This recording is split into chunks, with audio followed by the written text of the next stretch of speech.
Se eu que levei alguns stops em Bitcoin tô um pouco dolorido nessa segunda-feira, imagina quem está rodando as altcoins. Olha só, nas últimas semanas a gente viu muita festinha, muito oba-oba falando sobre a altcoin season começando e que agora iria de vez as altcoins performar. E não é exatamente isso que a gente está vendo. A gente está vendo quedas acontecendo dentro do mercado. Estamos em uma região de alto risco, uma região onde a gente não deve olhar para as altcoins e caso a gente queira operar dentro dessa região, a gente deve olhar um pouco mais para Bitcoin.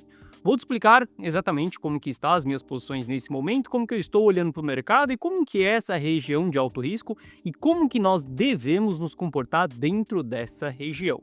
Mas uma coisa é fato, quem ficar rodando bons projetos vai levar fumo durante esse processo. Bom, Guiteles na área, e se você não for inscrito no canal, considere se inscrever, pois aqui eu trago um mega conteúdo todos os dias da semana, principalmente quando eu falo sobre análise on-chain. E caso esse conteúdo venha fazer sentido para você, deixa o seu like para dar aquela força pro canal e para mostrar que o conteúdo ele está sendo relevante, beleza? Bom, mas chega de papo, bora ver gráfico, que é o que nos interessa aí. Olha só, para a gente começar a nossa análise aqui, o que são as regiões de alto risco? A gente pega vários dados on-chain ali, por exemplo, como entidades in profit, MBRV, o SOPR, até mesmo entendendo como que está o fluxo para as corretoras, não olhando somente o consolidado ali, mas o fluxo diário, como que a gente está com o supply, como que está exatamente os bitcoins na mão dos investidores de longo prazo e como que está aquele supply mais aquecido, né, que é exatamente os ativos que eles estão se movimentando. De nada adianta a gente analisar, por exemplo, os ativos que estão parados há 10 anos dentro de uma wallet. Bom, a gente faz essa análise para entender exatamente quais são as regiões de baixo risco e as regiões de alto risco. Nós entendemos em qual dessas regiões, entenda que essas bolinhas aqui são todos os grupos de entidade, tá? Todas as carteiras ali olhando dentro de uma engenharia de dados. E a gente entende aonde as carteiras estão e quais são as regiões mais favoráveis para a gente ficar investidos ou a gente ficar fora dos ativos, que são as regiões de baixo risco e as regiões de alto risco. Quando a gente começa a trabalhar com isso daqui, a gente consegue modelar a nossa estratégia para cada quadrante que nós estivermos. Olha só, se a gente tiver com uma região de baixo risco, a gente utiliza uma estratégia bem diferente de uma região de alto risco, por exemplo. A gente começa a comprar de uma maneira mais relevante, a gente se expõe mais às altcoins, a gente não fica olhando tanto para a proteção patrimonial, a gente olha para a realização de lucro sim, mas é bem diferente de, por exemplo, uma região de alto risco, aonde a gente direciona os nossos esforços para o Bitcoin, não mais para as altcoins, a gente trabalha com os stops e a gente entra em fases de proteção, fases de preservação patrimonial, onde a gente precisa ficar um período fora do mercado, por exemplo. Cada fase, cada quadrante, a gente vai trabalhar de uma maneira diferente. Isso daqui que eu estou mostrando para você é uma engenharia de dados, olhando o que acontece com todos os investidores e tentando identificar as melhores regiões para a gente aplicar cada estratégia diferente. Através disso, a gente faz as nossas exposições, ou de uma maneira que ela vá ser direcionada para as altcoins, ou não, beleza? Entendendo isso daqui, a gente começa a construir indicadores que vão resumir para nós, por exemplo, se estamos em uma região de alto risco ou uma região de baixo risco. Na semana passada eu comentava com você sobre entradas que eu fiz no Bitcoin, essas entradas foram estopadas, tá? Ela gerou um prejuízo para minha carteira e eu vou te mostrar esse prejuízo, mas eu sempre comentava com você que todas essas entradas foram feitas em região de alto risco. Ou seja, a gente pode não operar uma região de alto risco ou a gente pode operar. Se a gente operar dentro dessa região, a gente tem que saber qual que é a consequência dela. A consequência é que sim, a gente pode tomar alguns stops ao longo desse processo. As regiões de baixo risco são essas regiões verdes aqui, onde a gente tem um mercado subindo de uma maneira mais abundante, tá? Onde a gente utiliza uma estratégia um pouco mais diferente. E por que a gente opera as regiões de alto risco? Bom, Porque todo fundo ele vai ser formado dentro de uma região de alto risco, como todo topo ele também vai ser formado dentro de uma região de baixo risco. Então, isso daqui não faz com que a gente tome uma decisão de compra ou de venda, entendendo se nós estamos em zona de alto risco ou de baixo risco. Aqui, nós simplesmente setamos a nossa estratégia. A gente vai jogar mais no ataque, a gente vai jogar mais na defensiva. Qual que vai ser a nossa estratégia nesse momento? Olha só, qualquer esporte que você for ver, entenda que o jogo ele acontece de maneira estratégica. A Fórmula 1, muitas das vezes, o primeiro ali, ele tem que ceder espaço para o seu amigo ali da mesma equipe, para que ele possa passar e a equipe em si fazer uma pontuação maior. Isso daqui é tudo uma estratégia. Entenda, regiões de alto risco, elas podem ser sim operadas, mas a gente tem que saber como lidar com essas operações. Aqui a gente não vai buscar por uma alta exposição em altcoins. Bom, se a gente olhar para o que está acontecendo nas altcoins, a gente está vendo o capital saindo de dentro das altcoins, dentro dessa região de alto risco. Ou seja, isso daqui é um sinal maior ainda que a gente não deve olhar para as altcoins nesse momento. A dominância do Bitcoin, ela formou um fundo duplo ali, a gente vinha comentando isso na semana passada com você aqui no canal. Ela subiu um pouco, só que ela está rejeitando a média de 200 períodos. Eu não olharia aqui para uma nova pernada de baixo, nova altcoin season, pelo cenário que nós estamos. Na verdade, eu olho mais para essa rejeição aqui, sendo a mesma rejeição que nós tivemos lá em dezembro de 2024. Lembre-se, uma média de 200 períodos, ela nunca é tão fácil de ser rompida, nem para baixo quanto nem para cima, porque a gente tem muitos bots operando média de 200 períodos. Isso serve para o mercado tradicional, isso serve para cripto também. Mas, para mim, aqui é questão de tempo da gente ver a dominância do Bitcoin subindo, principalmente se a gente continuar vendo quedas no mercado. E isso faz com que decisões de venda dentro de altcoins, elas são extremamente relevantes. Olha só, para quem se lembra que eu estava vendendo a IXBT exatamente aqui nos 16 centavos, eu fui muito criticado nesse período aqui, porque sim, o mercado ele continuou subindo mais. Lembre-se, eu não consigo pegar o preço mais barato nem o preço mais caro, mas eu consigo ficar com uma parte que não tenha tanto risco assim no mercado e uma parte que ela é bem saborosa. É como se o mercado ele fosse um peixe. Você não precisa comer nem o rabo e nem a cabeça do peixe, é simplesmente a parte mais saborosa. Só que depois que a gente vê um período se passando ali, a XBT hoje se encontra muito mais barato do que o preço de venda que foi executado dentro da carteira rumo ao milhão. De lá para cá, a gente teve algumas quedas, dentro dessas quedas eu fiz reentradas, sim, a XBT, essas reentradas elas foram estopadas. Mas o que importa é que a gente ganhou de balde, devolveu de colher e a gente pode recomprar esse ativo mais barato. Sol foi outro ativo que eu tomei uma decisão de venda e em seguida a gente teve uma porrada desse ativo. Aqui eu realmente não esperava que a gente fosse ter uma alta tão vigorante assim como nós tivemos em Solana e em Ether também, mas a gente já está vendo o ativo se traindo e hoje de volta ali no 0 a 0 no ponto que eu vendi dentro da carteira rumo ao milhão. E o ponto não é exatamente se eu vou recomprar o ativo aqui agora ou não. O ponto é que o mercado ele anda em ondas e não em linha reta. A gente sabe que haverá retrações. E se o Bitcoin ele está em uma região de alto risco e a gente vai olhar para alguns dados mostrando que a gente precisa recuperar regiões chaves, senão as coisas elas vão piorar ainda mais nas próximas semanas, a gente sabe que não tem por que a gente ficar holdando altcoins. Olha só, em dezembro de 2024, muitas pessoas negligenciaram a saída das altcoins porque elas acreditaram que dessa vez iria acontecer a altcoin season. Não, a grande altcoin season ela não vai acontecer enquanto a gente não entrar em expansão monetária. Enquanto nós estivermos em contração monetária, o mercado ele será muito mais difícil para as altcoins do que para o Bitcoin. Então tome muito cuidado com esses ativos, com as altcoins. A gente precisa ficar o ciclo inteiro fora das altcoins? Não, a gente só deve investir nela nos momentos de baixo risco do Bitcoin. Momentos de alto risco, eu prefiro ficar totalmente fora, beleza?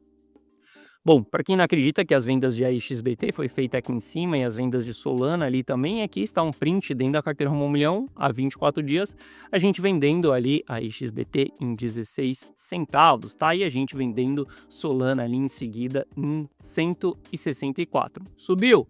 subiu, mas a gente está vendo o ativo em 164 mais uma vez. O que importa para mim nem é recomprar no mesmo preço, eu nem vou recomprar esses ativos agora, XBT ou Solana. Inclusive eu posso pagar mais caro em Solana lá na frente do que o preço que eu vendi. O ponto é, a gente compra com baixo risco e a gente vende com alto risco. Bom, quando a gente analisa o Bitcoin, a gente está vendo saída dos investidores de longo prazo, tá? Isso daqui é um dos motivos que faz com que a gente entre em regiões de alto risco. Lembre-se, para a gente definir essas regiões, a gente utiliza vários dados para que nós podemos executar um gráfico, um indicador que vá nos mostrar essa região de alto risco ou de baixo risco. Muita parte desse supply está passando para a mão dos investidores de curto prazo. A gente sabe que alto volume de supply na mão dos investidores de curto prazo acaba sendo um problema. A gente chegou dentro de uma região ali acima de 95% do supply do Bitcoin em lucro, tá? Normal, porque a gente bateu um novo all-time high. Sempre que a gente entrar em um novo all-time high, nós estamos na região mais perigosa, porque todo topo ele sempre será formado em um novo all-time high, principalmente todo topo cíclico.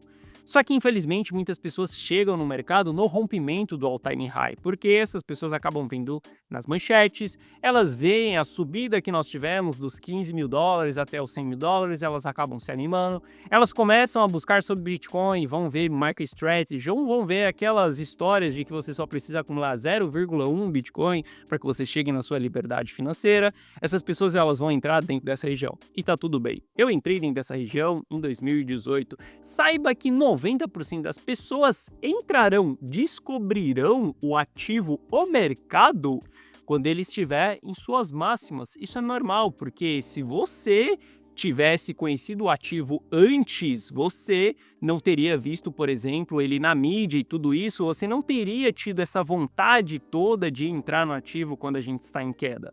Muito provavelmente que a mesma pessoa que viu a notícia da MicroStrategy comprando Bitcoin, ela também viu a notícia da FTX quebrando. E ela não quis entrar quando a FTX estava quebrando, mas ela quis entrar quando a MicroStrategy estava comprando, beleza? Bom, sem falar que o sentimento aí ele caiu muito, tá? A gente voltou para dentro de uma região neutra. Não gostaria de ver o sentimento voltando para essa região laranja aqui embaixo, que é uma região de medo. Quando a gente entra nas regiões de medo, a gente tem muito mais panic sell acontecendo. Apesar de ter acontecido um panic sell na sexta-feira, a gente pode ver isso se intensificando se a gente entrar em regiões de medo. Essas regiões de medo fazem com que a gente entre em bear markets profundos, tá? Quem não lembra da Luna Foundation quebrando, quem não lembra da 3AC quebrando, da FTX quebrando, tudo isso acontece dentro de um sentimento negativo, sentimento de medo. Bom, na sexta-feira, no mercado americano, ele deu uma boa de uma azedada. A gente viu alguns dados ali saindo, relatórios sendo ajustados, isso daí trouxe um sentimento muito negativo para o investidor americano. Não gostaria de ver essa queda se estendendo, tá? Porque isso daqui vai fazer com que o humor dentro de cripto ele piore também. Lembrando, boa parte dos investidores que estão no mercado tradicional americano, eles também estão dentro de cripto. E isso daqui pode sim estragar um pouco o nosso sentimento. E lembrando, a gente não pode vir com sentimento aqui na região de fear. Bom, quando a gente olha para o Bitcoin, eu fui estopado algumas vezes aqui dentro desse canal de baixa, tá? Fiz compras aqui, não quis realizar essas posições aqui em cima, porque o meu interesse não é uma movimentação curta, mas sim um rompimento desse canal. O canal ele foi rompido para baixo. Na sexta-feira eu entrei mais vezes aqui quando o ativo estava se segurando na média de 200 períodos dentro de um gráfico diário. Só que agora nós estamos abaixo da média de 200 períodos, tá? Todas as minhas posições elas foram estopadas e nesse momento eu entro com uma carteira em fase de proteção patrimonial. Porque a gente está em uma zona de alto risco e quando a gente olha para o price action, a gente está começando a trabalhar abaixo da média de 200 períodos dentro de um gráfico de 4 horas. A gente não quer trabalhar abaixo dessa média, porque se a gente ficar trabalhando durante um longo período abaixo dessa média, a gente pode ver as quedas se estendendo. E saiba que a gente acabou de romper essa média para baixo. Isso significa que a gente poderia passar um longo período em tendência de baixa dentro de um gráfico de 4 horas. Não gostaria de ver o mercado abaixo dessa tendência. Gostaria de ver o mercado sim se recuperando acima da média de 200 períodos em um gráfico de 4 horas e o sentimento ele melhorando e não piorando. Caso isso aconteça, eu saio de proteção patrimonial e eu volto novamente em exposição para o Bitcoin. Quando a gente tiver uma diminuição do risco, aí eu faço exposição nas altcoins. Mas para mim o fato é que altcoins agora nem pensar, ainda mais com o Bitcoin abaixo da média de 200 períodos no gráfico de 4 horas, com um alto risco nos dados on-chain. Caso a gente se recupere acima dessa região, caso o sentimento ele melhore um pouco, afinal de contas o mercado americano ainda não abriu, e caso a gente tenha o sentimento voltando ao normal aqui no mercado americano, apagando exatamente a fumaça que nós tivemos na sexta-feira, aí sim a gente pode voltar às nossas exposições no Bitcoin. Mas até esse presente momento, eu vou seguir fora do mercado em preservação patrimonial, tá?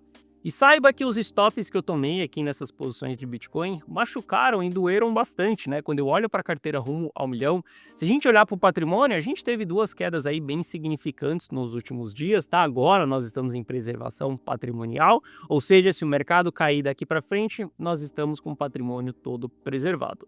Mas eu entendo que esse jogo ele funciona dessa maneira. A gente ganha de balde, devolve de colher, a gente ganha de balde, devolve de colher, a gente ganha de balde e devolve de colher. Esse é o nosso jogo dentro do mercado financeiro. A gente não consegue ter 100% de assertividade nem surfar 100% das movimentações. O que importa é que a nossa estratégia ela seja consistente ao longo do tempo. E é isso que a gente vê dentro da carteira rumo ao milhão, beleza? Bom, além disso, além de ver o Bitcoin ele abaixo da média de 200 períodos, o sentimento do institucional ele está revertendo um pouco.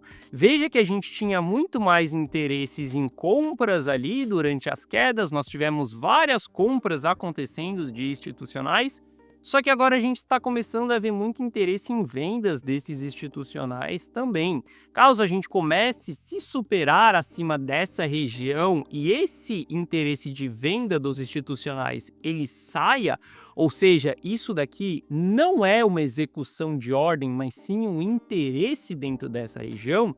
Caso a gente tenha esse interesse sendo removido, que está ali por volta do 116, 117, a gente vai ver as coisas ficando mais favoráveis para o Bitcoin. Afinal de contas, nós estaremos acima da média de 200 períodos dentro de um gráfico de 4 horas, e aí a gente pode voltar a fazer exposições mais uma vez. Mas toma muito cuidado com holdar os bons ativos, holdar as altcoins nesse momento, tá? Porque as coisas podem sim piorarem muito nos próximos dias, caso a gente tenha o mercado abrindo, o mercado aqui dos Estados Unidos abrindo de maneira negativa, tem uma semana mais negativa, a gente vai ver essas coisas respingando para dentro do Bitcoin. Lembrando, nesse jogo você precisa ser totalmente estratégico e não amador. Saiba trabalhar em cada fase do ciclo. Não adianta olhar apenas para uma linha no gráfico acreditando que você vai conseguir chegar na sua liberdade financeira. Esse jogo ele é muito mais complexo do que parece. E se você quiser copiar e colar todas as minhas decisões, se você quiser ter acesso à minha carteira e ver aquilo que eu estou comprando, aquilo que eu estou vendendo, ou melhor, se você quiser seguir as minhas estratégias e as minhas decisões de compra e de venda, você pode fazer isso dentro da carteira Rumo ao Milhão. Para que você faça isso, basta clicar no primeiro link da descrição que você vai ser direcionado para essa página aqui. Nessa página eu te explico o que é a carteira Rumo ao Milhão. Lembrando, daqui 10 dias haverá um aumento no preço. Assista esse vídeo, veja se a carteira Rumo ao Milhão ela faz sentido para você ou não. Aqui abaixo eu te explico que você vai ter acesso a um app exclusivo meu no seu celular, onde você vai receber as notificações de compra e de venda na tela do seu celular. Aquilo que eu, Gui Teles, estou comprando ou estou vendendo, qual que é a estratégia, qual que é o gerenciamento, você só precisa copiar e colar. Dessa maneira, você terá os mesmos resultados que eu. Aqui abaixo tem os resultados de alguns clientes, tá? E esse é o patrimônio da carteira Rumo ao Milhão ao longo desse processo. E caso você tenha qualquer dúvida, clica nesse botão do WhatsApp aqui que você será direcionado para o atendimento. E no atendimento nós vamos sanar essas suas dúvidas. Hoje eu estou em uma posição mais neutra, uma posição assistindo o mercado e vendo quais são as próximas decisões, as próximas movimentações do mercado. Caso a gente tenha as coisas melhorando, voltarei com gosto para o Bitcoin. Caso as coisas continuem piorando, continuarei de fora durante um período. Altcoins, só depois que essa poeira toda baixar. Se quiser estar junto comigo, Carteirão 1 milhão, link na descrição. Bom, essa foi a nossa análise de hoje. Se você gostou, deixa o seu like. Se você não é inscrito no canal, considere se inscrever. Um forte abraço e eu vejo você de volta aqui no canal amanhã. Valeu!